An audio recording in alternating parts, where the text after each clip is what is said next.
I want to say that, first of all, it is really, really nice to be here. Really, really good to be here. How I got here and what I'm doing here, I have no idea, but it is very nice to be here. And I'll explain what I mean by that in just one moment. My wife, Janet, who's got the phone up right there, hi, sweetie, is my partner in jungle racing. And when I talked to Gary Falter, and he said, we'd like to extend an invitation. We'd like for you to be our keynote speaker. And I said, I'm really honored, but what could I possibly tell people who are already in the business, have probably done it longer than me, are better than me? What could I possibly have to share with them? And he said, just share your experiences. Just talk about what it's been like to be an owner. And one of the best things about being in this room right now and being in the room last night for the dinner is we are amongst like minds. You know, I've done a radio show and a TV show for the better part of 30 years, and I've been so lucky, and I've had a really, really good run. And it's been an amazing career. It's a great, great job, honestly. They pay me to talk sports and crack athletes. It's an awesome job. But even my best days at work, and I've had some really good days and a few not so good days, my best days at work are not as good as the most electric days I've had on the track. Literally, as somebody who did not grow up with this sport, my very best days on the racetrack have been more surreal and more electric than any day I've ever had that's not related to the day that I married my wife or the birth of my 2 sons. That good and that electric. The problem is, who do you share this with? You know, the guys who work with me and work alongside of me might kind of placate me and pretend they're interested, but I know they're not. You know, I'm not around horse people. So you want to be around horse people. And it's good to be in a room with horse people. Everybody knows what we're all talking about, and it's unspoken, and we just all get it. So when it came up, and even after we had some really bad news about a month ago with Shared Belief, there was no way that I was going to miss this. In fact, even last night, some people were coming up, and they were saying things like, we're really sorry about the big horse. And I could tell there was some concern that maybe we weren't going to come, that maybe we wouldn't be here after we committed to it months ago. But this is one of the reasons why I wanted to be here, because I knew that people in this room would understand. And I wanted to talk about Shared Belief and my experiences. So we've got this amazing passion for the game. Some of the best days of my life have been at the racetrack, but in reality, I'm the most unlikely thoroughbred owner ever. And if I'm the most unlikely thoroughbred owner ever, how I ended up as a keynote speaker at a Thoroughbred Owners Conference, I have no idea. But this was not meant to be, but not for the reason you think.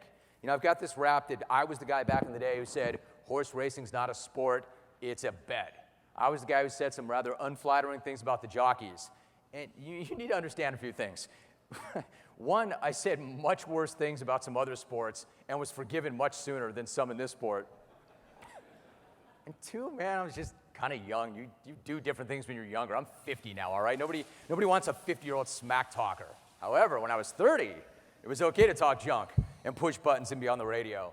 So I would do that, and it would be shtick, and I'd have some fun. But that whole bet thing, I'm not coming off that. It's still a bet. It's still a bet, but that's not a bad thing, right? I mean, what business is not a bet? We all bet on ourselves. We bet on what we sell. We bet on the industry. We bet on the economy. We bet on the companies we go to work for. And when I write a check for a horse that I can't communicate with, that I haven't even met, damn well better believe that's a bet.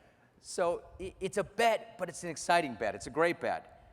But that's not why it was unlikely for me to be an owner. I just never had any interest. I never had any interest. When I did my radio program, I would talk horse racing a couple times a year. If the Kentucky Derby rolled around, I did an interview. If somebody was making a run at a Triple Crown, I would do an interview. If I could find a colorful character in the sport, like a Kent DeSormo back in the day, or a Bob Baffert, I would do the interview, but I would do it because it was my job, and I didn't have this amazing interest in it. I just didn't. It was not on my radar. I did not grow up with horses. Well, I actually did, but I did not grow up with my dad taking me to the track. I had no dreams. So what changed? How do I end up here? We lived in Los Angeles, and I would go down to Del Mar once or twice a summer. We had business in San Diego. We had friends in San Diego. And Del Mar's a good time. You put on something nice. You have an adult beverage or two. You bet the horses. It was great. One time I go to Del Mar, and this character, Billy Koch, gets right up in my face. I don't know how many of you know BK. BK, a very colorful guy, great charisma, great salesman, and he was one of the founders of Little Red Feather Racing. And he says to me, Jim, you got to buy in. You will love this game. I said, yeah, I'm good, really. I'm fine. He says, no, I'm telling you, I know you're sure you're going to love this. I'm fine. Next summer comes by, I'm down at Del Mar, and I mean, how does this guy, does he have a GPS on me? How does he know where I am? First guy I run into is Billy Koch. Jim, I'm telling you, you will love this. buy a piece of a horse. It's unlike anything. I can give you phone numbers of anybody that'll tell you. I said, Billy, I'm fine, really, I'm good. I'm just here to watch the races and have a drink. Heisman, I got him at bay. I'm not kidding you. I go to a party in Los Angeles, and he's there again. I'm like, how do I keep seeing this guy? And he's like, Jim. I'm like, Billy, do me a favor. Just send me whatever information you have. Email me a prospectus. Yeah, I'll do that. Knowing full well I'm going to send that thing to spam, and this guy will be out of my life forever. And then I'm done.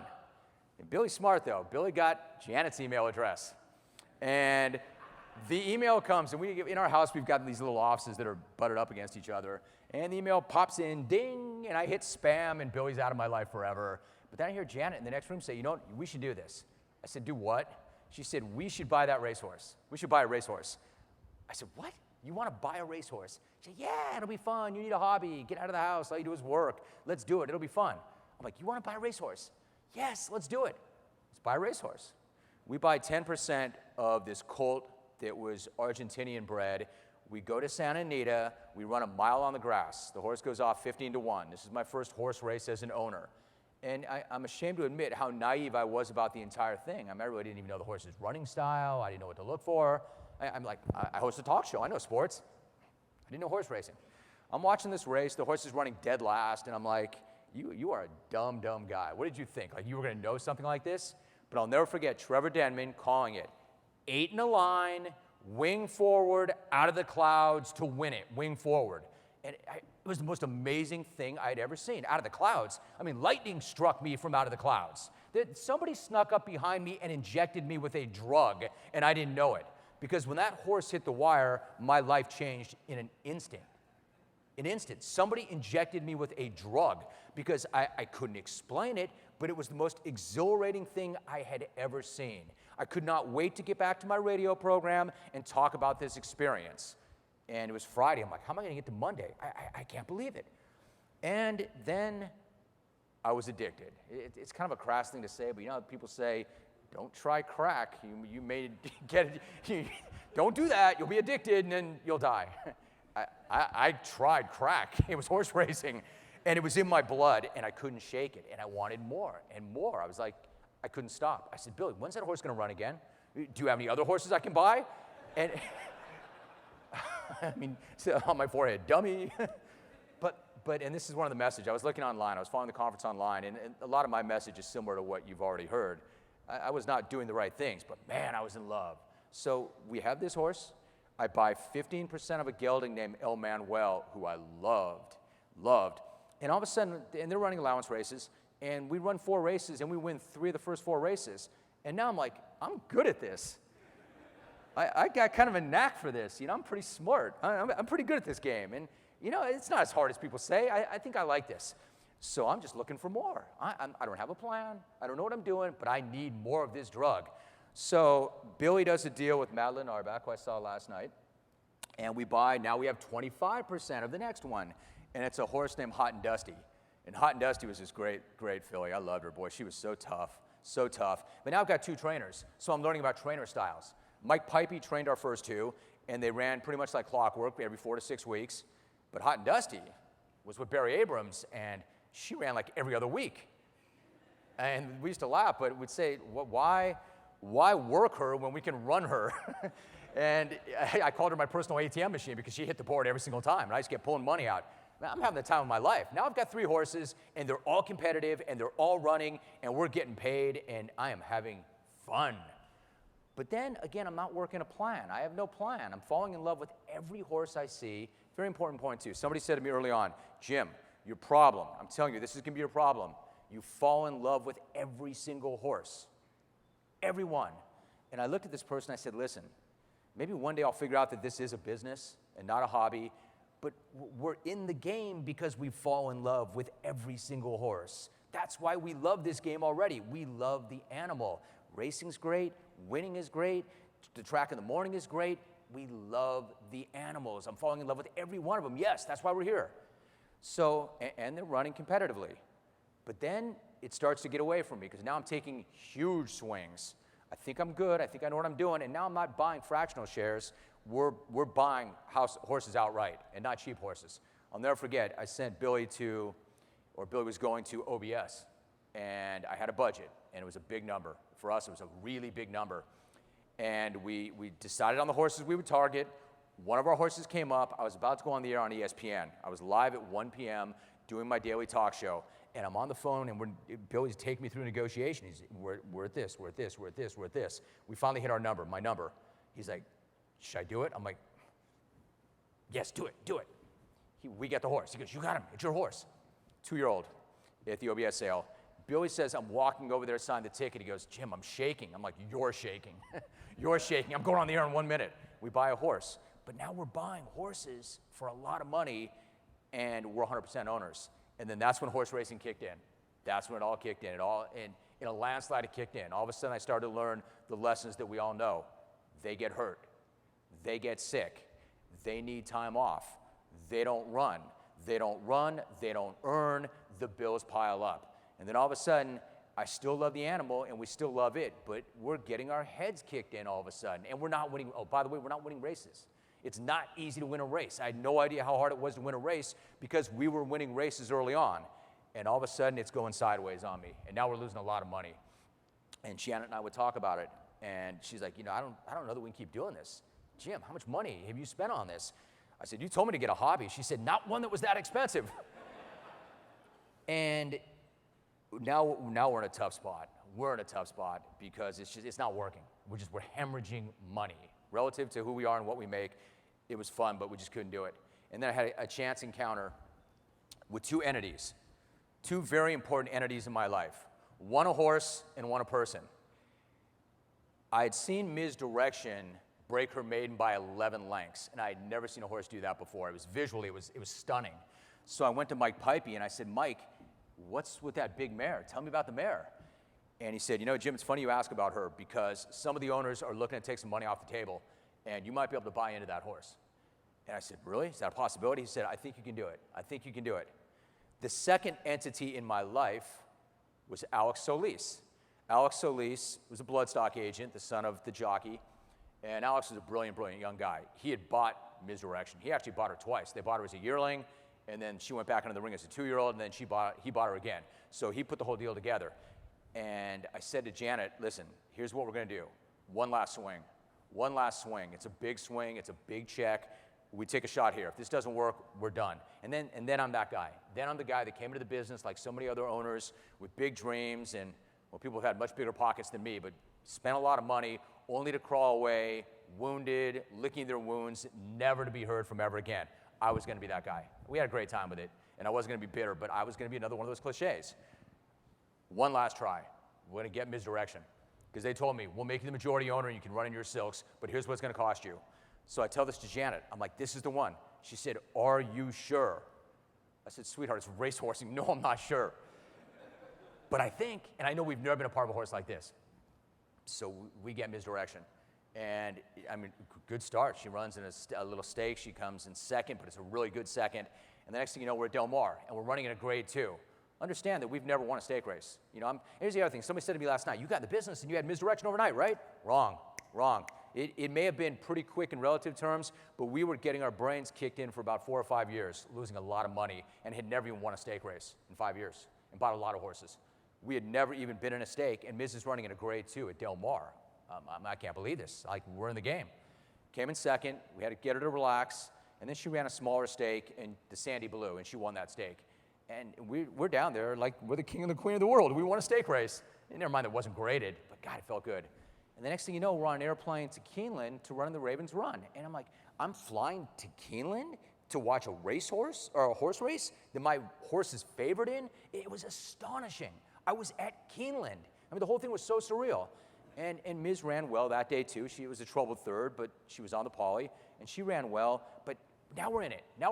We have the big horse, we think.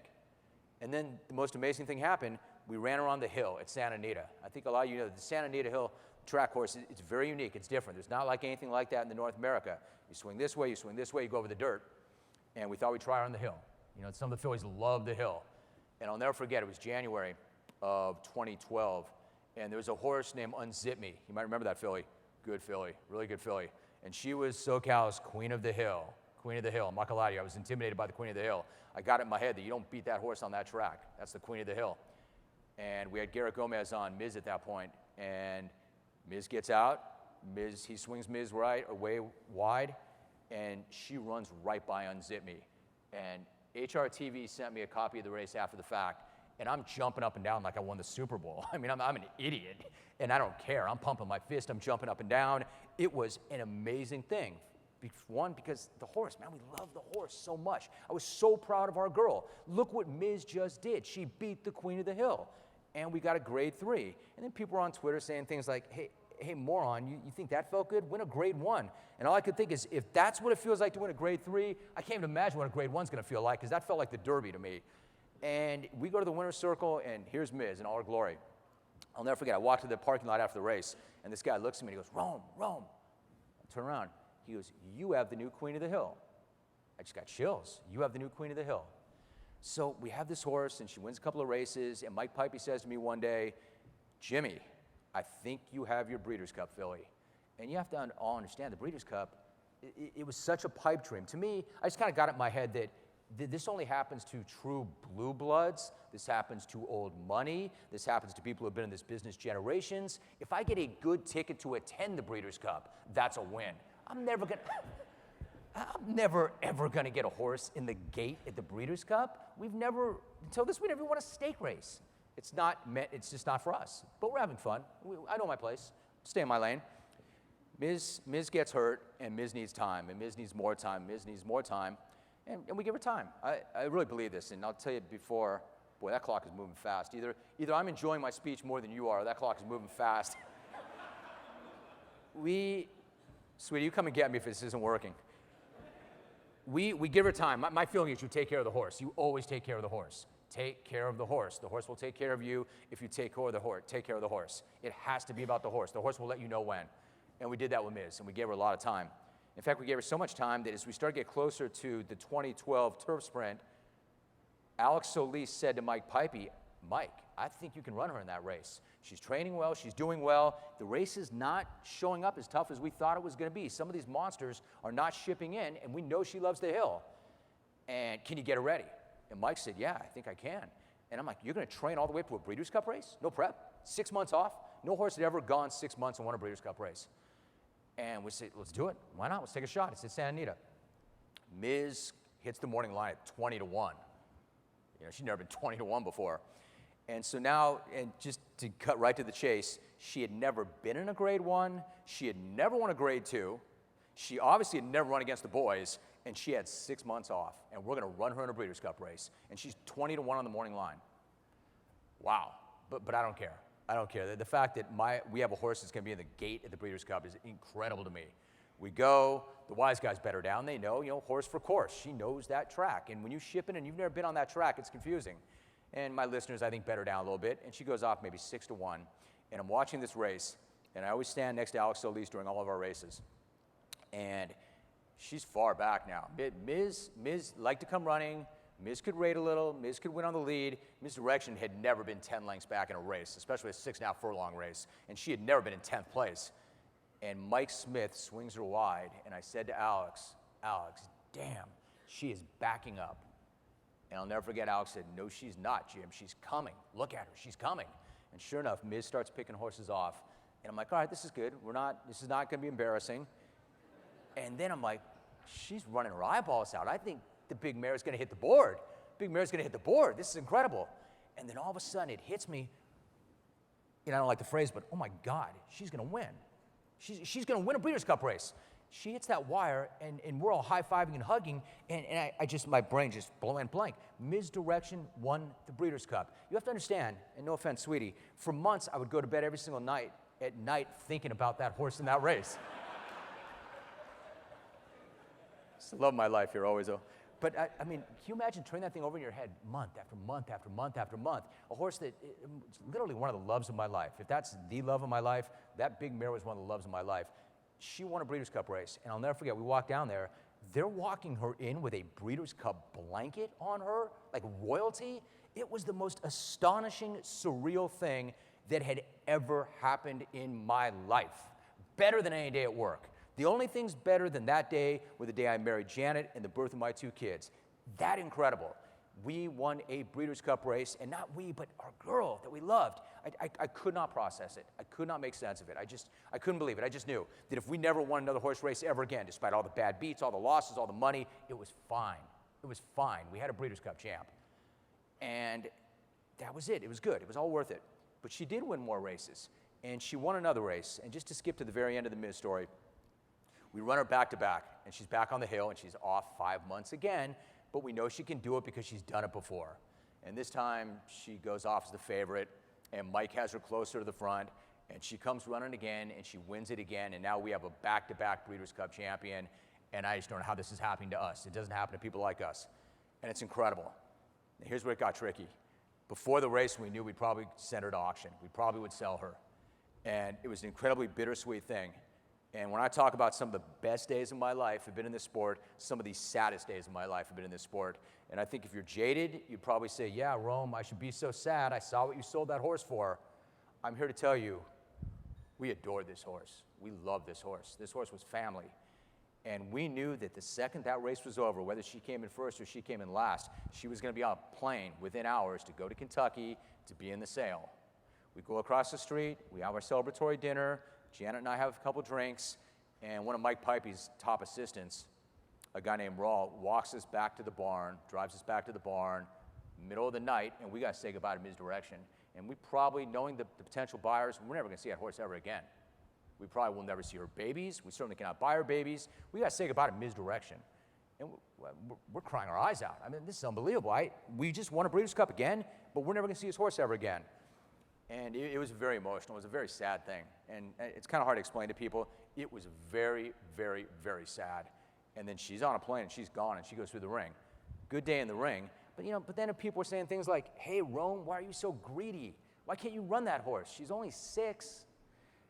We sold the horse for a couple of reasons. Number one, she had nothing left to prove. She had given us everything. She had an amazing career. I didn't want to see her out there anymore. Honestly, and again, you'll be jaded and say, yeah, really, I bet money had something to do with it. Of course money had something to do with it. Anytime somebody says to you, it's not about the money, it's about one thing, the money. But I know from having done this a long time, and I've talked to a lot of athletes, they very rarely get to go out on their own terms. Athletes never go out on their own terms. She had a chance to go off as a 2-time world champion, and I thought that she had done enough. And I couldn't bear the thought of her getting beat on the hill because somebody would have got her one day like we got Unzip Me. And I just wanted her to have a life. I want her to be a horse. I want her to have a great life. And I knew that whoever bought her, who could afford her, was going to give her a great life. We had had enough. That's enough. She should go. And the other thing was the money. The money. We had lost so much money, and it's so hard to ever take money off the table. We wanted to stay in the game. We wanted to have other horses. We wanted to reinvest and stay in. So we sold Miz, thinking that'd be the last time we'd ever see her. 2 summers ago, we take our kids. I have 2 boys. Janet and I have 2 boys, a 14-year-old and a 10-year-old, and we go to London, and we go to Paris one summer. And Alex Solis was there at a sale, I believe. And Miz now is in France. And Alex emails me and says, do you want to go see her? I said, we can go see her? We can get on that farm? He goes, you can go see her. We drive to Deauville, 2 hours away. Now she's in full, and she's living the life of a horse. And I'll never forget, my then 8-year-old son says, Dad, there she is. Look. I swing around. Here comes the big mare coming down the hill. Pregnant, happy as can be, a little grayer. And we saw her, and it was awesome. It was just awesome. So we got to see her again. But my final thought on Miz, who saved my racing life, she was the last one. I'd say this girl was mean. This girl was mean. She was meaner than any colt I've ever been around. She was terrifying. And the one last story I had about her, one day I was at the barn, and Mike Pipey was not there, and Aaron Grider, the jockey, was there. And he's messing with her. He's kind of teasing her, and he's messing with her. I'm like, Aaron, man, far be it from me to tell you what to do or what not to do. I would not mess with that horse. He's like, come on, Rome. What are you talking about? The big girl comes over the webbing, and not like got her like she's gotten all of us, and she locks onto his chest, and she won't let go. She bit him on the chest and lunged over the webbing. I was terrified. I'm like, Grider, are you all right? And he's like, yeah, he had a flak jacket on. And he told me, I gotta tell you, I've never had any horse ever do that to me. And I called Pipey up. I said, Pipey, she damn near killed Grider. I've never seen it. She was mean. And even after that time when she came walking down the hill, I saw her, and then she looked at me. She had this kind of maniacal look she'd give you if she didn't like you or she was not happy. And even in retirement and in full, the mare still had that. They have that. They know that. So Ms. Direction saved my racing life. She kept us in the game. We got lucky, and it was like the most surreal moments ever. But right before that second Breeders' Cup, I said to Alex, what do we do now? We're probably going to sell her. He said, well, we got to find another one. I said, we'll never find another one like that. That's a once-in-a-lifetime horse, right? Right? We'll never find another one. He said, you don't know that. You don't know that. There may be another big horse. It's my job to get you one. Right before the race, he sends me a link. Some of my favorite moments of any year is when Alex Solis Jr. sends me a link. It only happens a few times a year. But what that means is he's already vetted it. Not vetted it physically, but screened out, like that's a horse I might want to own. And he shows me this link of Shared Belief in his maiden race at Golden Gate. And it's jaw-dropping. It's absolutely incredible how he won this race. And I said, are you telling me we have a chance to buy that horse? He said, I think if we move really quickly, we have a chance to get this horse. Are you in? I'm like, I'm in. I'm in. I haven't seen the horse. I haven't asked anything about the horse. You know, who's his sire? What does he do? Is he a sprinter? Can he get a classic distance? I'm in. That's an incredible thing. I'm in. So the story goes, the owner and breeder of that horse, Marty Wygott, had the horse and was going to send the horse down south. At least this is the story I'm told. Was going to send the horse down south, and Jerry Hollendorfer, who was working with him, said, hey, you mind if we put something together? He said, you can, but you better move quickly. You're not the only one who wants this horse. Alex looks at the horse. Alex pulls the numbers. Alex is a big metrics guy. And we get a deal together for Share Belief, and the deal's done. And the thinking was, and for a gelding, it was not cheap. It was a gelding. The thinking was, maybe we get our money back. We're selling Misdirection. We're going to have some fun with this one, and the G3 Hollywood preview is coming up, and he'll be live. It'll be fun. But that's all it was. We had no idea what we were getting. Just somebody who had a great first race.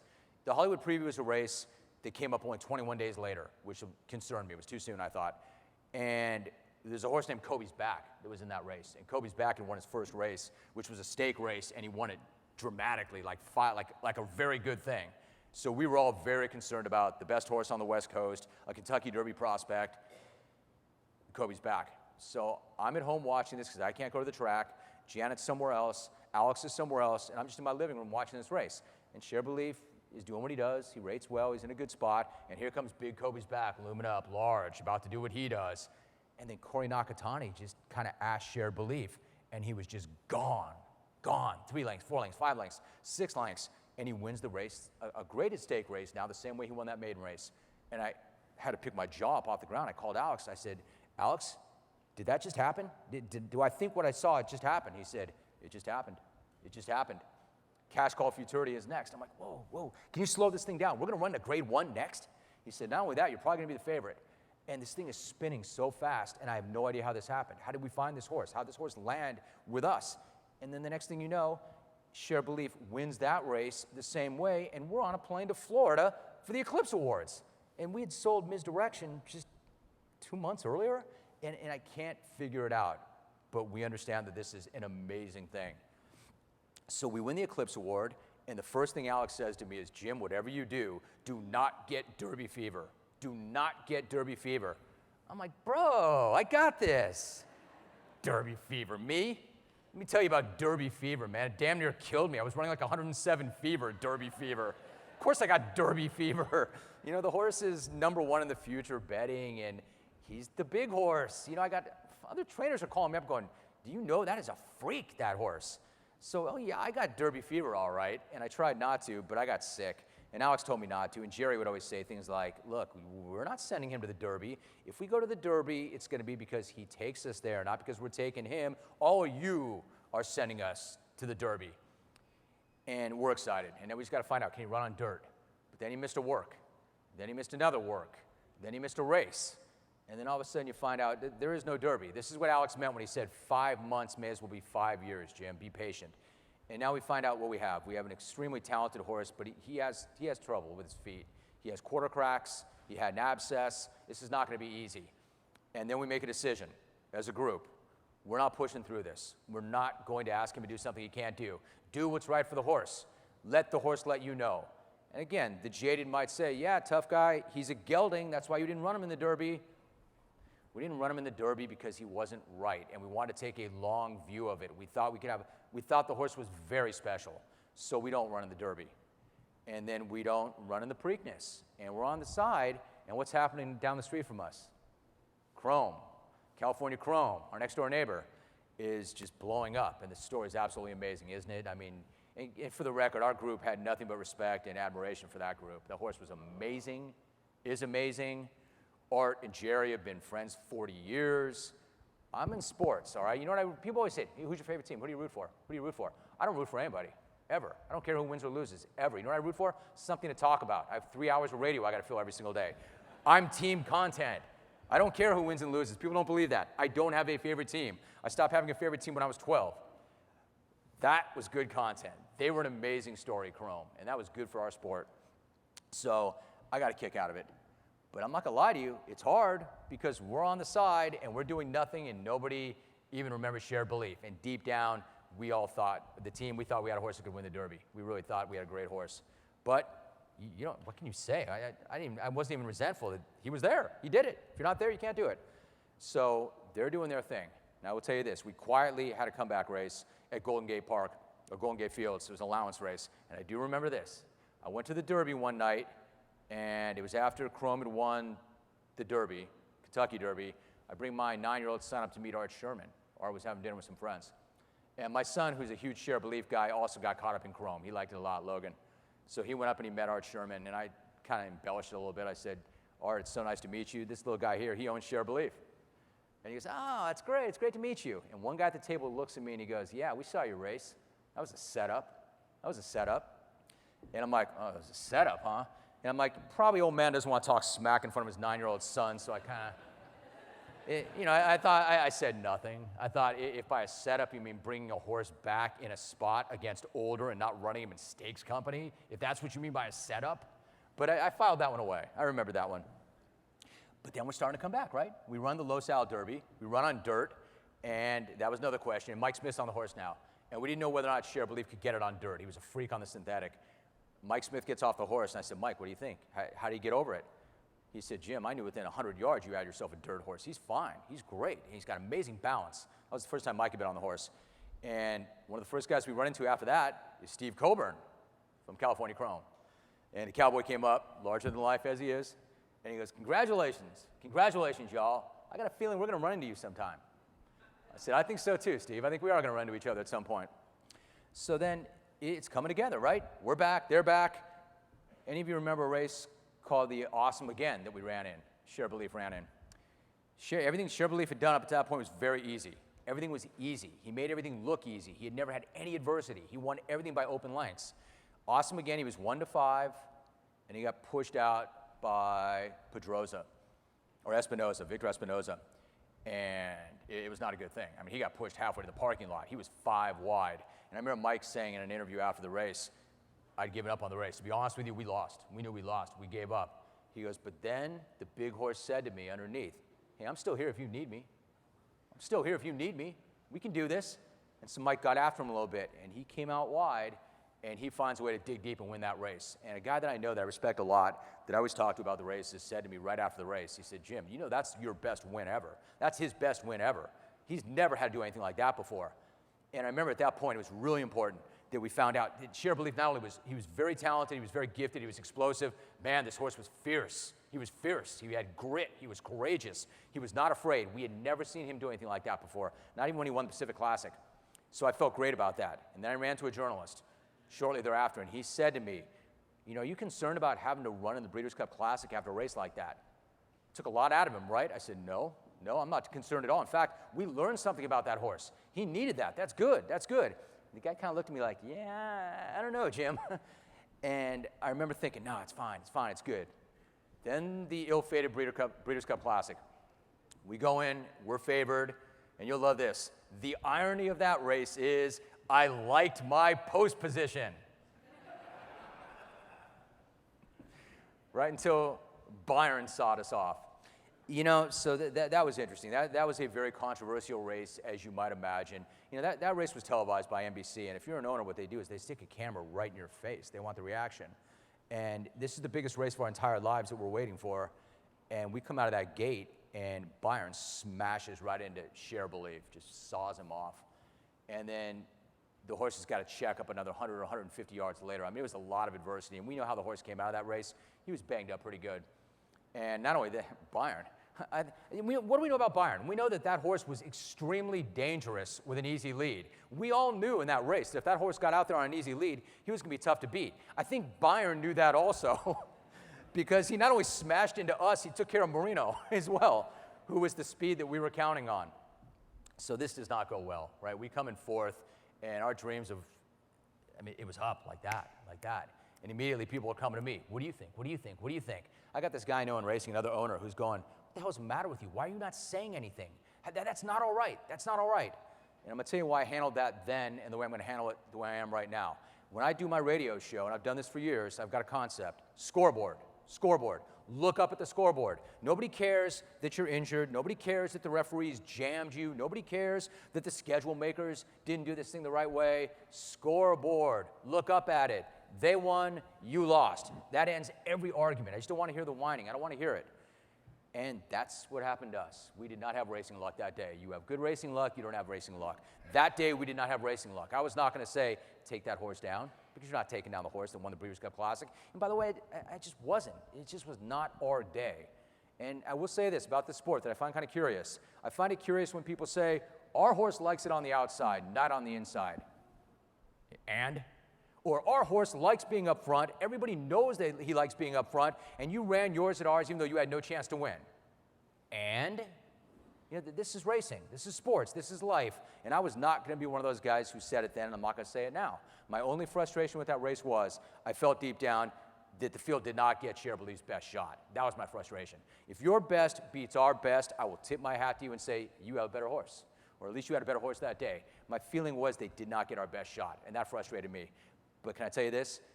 Considering the adversity that shot that he took coming out of the gate, the way he had to check up, as bruised up as he was coming out of that race, I've never been more proud of that horse finishing fourth against that field and not spitting the bit and battling the way he did. And he beat some really good horses even to come in fourth.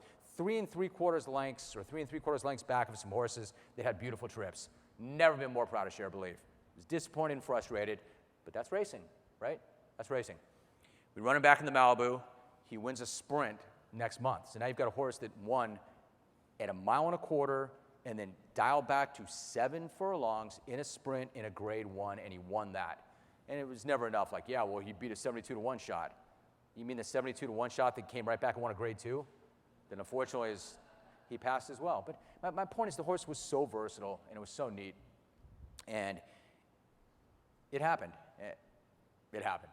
It's disappointing, but it happened. And then I know I'm running out of time, but the points that I do want to make about him, he comes back and we run against California Chrome. And you guys have to understand, the Chrome thing was just so fascinating because deep down, you know, Chrome, they thought they had the better horse. Chromie fans, they outnumbered ours by far. I mean, that was America's horse. They knew they had the better horse. But deep down, although we never wanted to say it, I mean, who doesn't love their horse? You're supposed to think you have the better horse. We thought we had the better horse. Deep down, we always thought Cher Belief was the best horse in America. We just thought. We had to prove it, but we thought we had it. All I cared about for the San Antonio in February of the next year was just give us a clean race. Just give us a clean race. No excuses, no bad trips, nothing involving the stewards. Let those two be on the square, headed for home, and let the best horse win. Just let them win it. That's all I'm asking for. And sure enough, that's how it happens. It's perfect. It's a perfect setup. They're running their eyeballs out. They head for home. Trevor Denman said it perfectly. Here's the race we've all been waiting for. Denman then says, California Chrome digs deep, he finds more. That always scares me when he says that about somebody else's horse. And you know if Chrome gets the first jump, that's not really a good thing.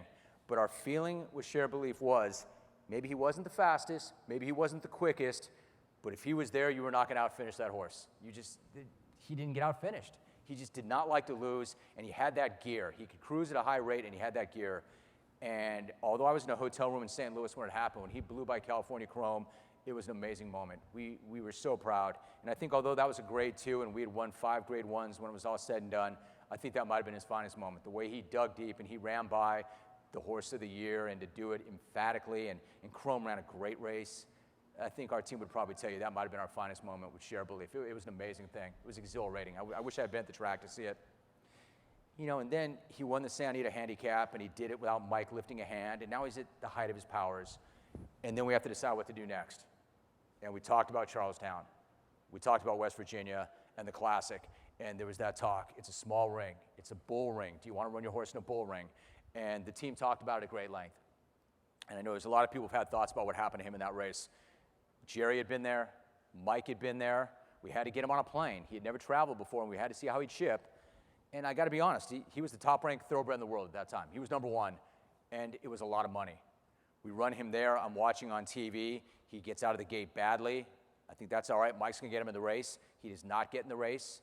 Now I'm really concerned. Mike jumps off the horse, and now I'm terrified. I'm in California watching this happen, and I'm mortified. I'm having trouble breathing. I'm really scared. And we're all separate. I've got one partner at the race. Janet is another part of California. I'm watching it by myself. Alex, I think, is out of the state. We're all separated, and we're seeing Mike jump off our horse, and we have no idea what happened.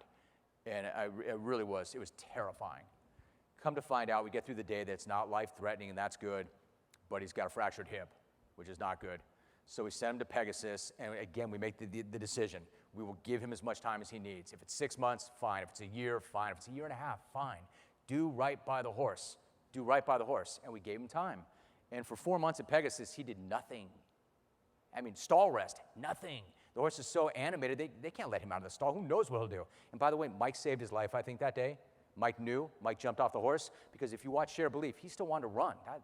I mean, they do, but especially that one. So we give him time. Janet and I make a trip to Pegasus, and we haven't seen him in months. And I see this horse that's been in a stall for 4 months, and I go up to him, and he tried to take a chunk out of me. I'm like, this horse hasn't changed at all in 4 months. He's the same horse. We get him back. He's galloping at Golden Gate. He's bigger. He's stronger. His coat looks amazing. There was a video online of him galloping, and we literally now, after having almost a year off, or 9 months, he's going to breeze in 2 days. The champ is back. It's fine. It's good. And then right before I go on the radio, I get a phone call 1 minute before air, and I look at my phone, and it's from Alex. I know our rhythms. I know when he calls me. This is not good news. Alex Solis would not call me 1 minute before my radio program unless something bad happened. I said, Alex, what's going on? He said, Jim, the big horse has colic. I said, yeah, it's funny. I said, I was telling the story to my son the other day, my 10-year-old. And I said, Mike Smith and I had a conversation after this went down, and we were both crying on the phone. And my 10-year-old says, Dad, I have never seen you cry. My 10-year-old son, I have never seen you cry, Dad. I'm like, son, I think you're right. I think you probably have never seen me cry. I'm not that guy. So if I cry in front of a bunch of people I don't know, that's how this is. My son has never seen me cry. Alex says, Jim, I think it's bad. I think it's bad. He has colic. We're rushing him. The vets have seen him. We're rushing him to UC Davis, to the clinic. They have to operate. I said, all right, keep me informed. I hang up the phone, and I got to do my radio show. And I can't tell this to anybody. The show's got to go on. But all I could think to myself, and I'm not a terribly spiritual person, and I don't ask anybody for anything, but all I could think is, do not take this horse. Do not take this horse. I don't care if he never runs again. This horse needs to be at the Kentucky Park or on a farm where people can visit him and love him and respect him. Do not take this horse.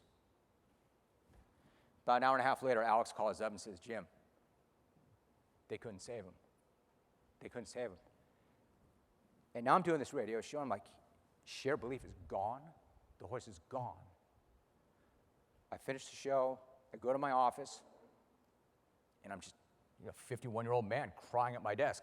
I used to make this joke on the radio, you can't cry at work. I don't care if you didn't get that sale or your boss yelled at you, you don't cry at work, ever, unless something really bad happened. Well, I'm crying at work because something really bad happened. First call through is Mike Smith, and Mike Smith, he's crying. He didn't start crying, he's already crying. Jim, I'm so sorry. I can't believe it. I said, Mike, neither can I. And we're so sad and we're in shock. And I said, Mike, I'm just so glad you rode that horse. Mike, I interviewed Mike once during the Zenyatta stage on ESPN, and he said to me before we went on the air, hey, Rome, I wouldn't mind riding one of yours one day. I said, Mike, that'd be the greatest. In the back of my mind, I was always thinking, I will never have a horse good enough for Mike Smith to ride. I won't. Mike Smith is not going to get on any of my horses because none of our horses are Mike Smith type horses. So Mike wins 2 Breeders' Cups on Misdirection, and Mike was on Share Belief. And then the horse is gone. I'm never going to see the horse again. I didn't say goodbye to the horse. The horse is gone. Just like that. The day before, the horse was great. He was going to breeze that week. Seems cliched and trite. If you have a horse, go hug your horse. You don't know. You never ever know. You never know, because this one was larger than life. And people used to say, well, he ain't much to look at, but boy, man, that's a running son of a gun. That 15 2-hand horse thought he was 20 hands. Let me tell you about that horse, all right?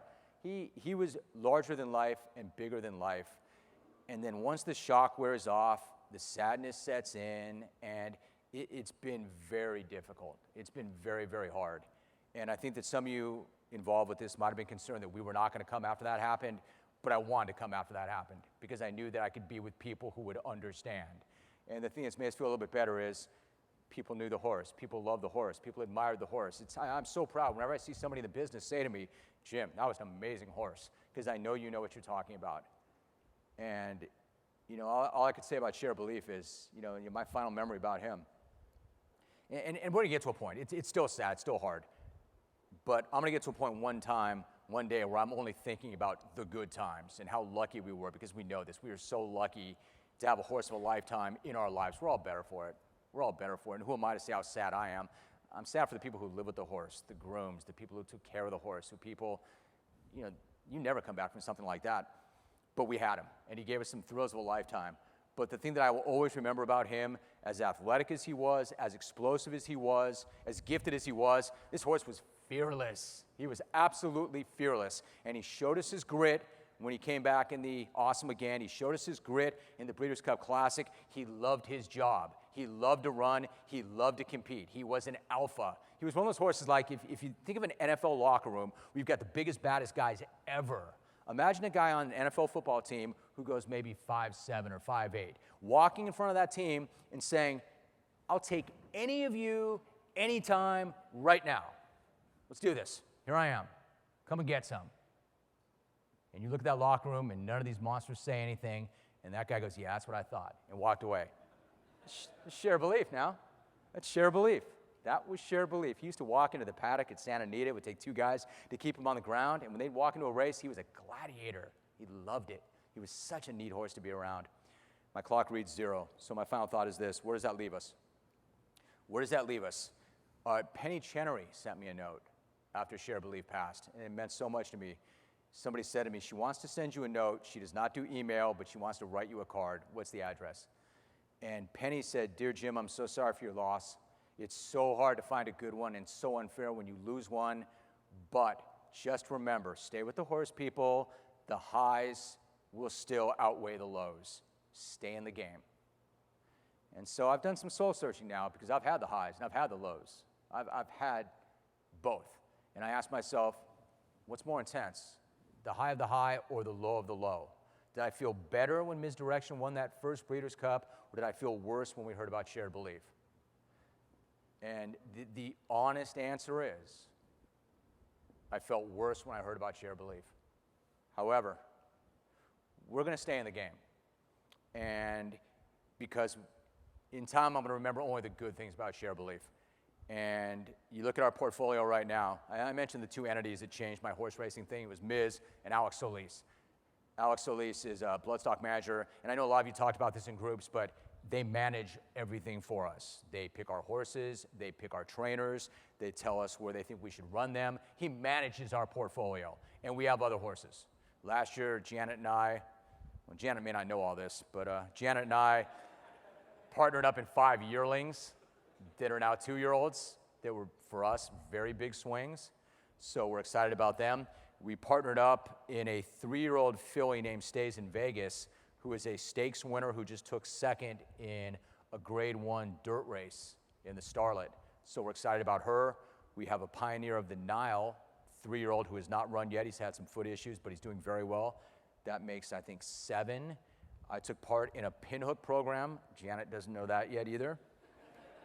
Sweetie, that's 8 more that we have a percentage in. But if all goes well, we will sell them and do well. And we've got a homebred. I wish I had more time. I would tell you about my breeding experiences. They have not been good. But the point is, we're still in the game. We love the game, and we're going to stay in the game. And we understand that there are going to be highs, and there are going to be lows. And we've had it all. We've run the gamut, and it has been an amazing experience. So to come full circle, it may still be a bet, but it's a sport. It's a beautiful sport. We're in this sport for a lot of reasons, but mostly because we love the animals. And some of the biggest thrills of my life have been in horse racing. So the most unlikely thoroughbred owner ever has had some of his greatest moments ever being an owner. So thank you very much for having me here. Thanks for not bringing the Jaws music up and dragging me off the stage. And it's very good to be among like-minded people. I feel like we're one big happy family. Thank you very much.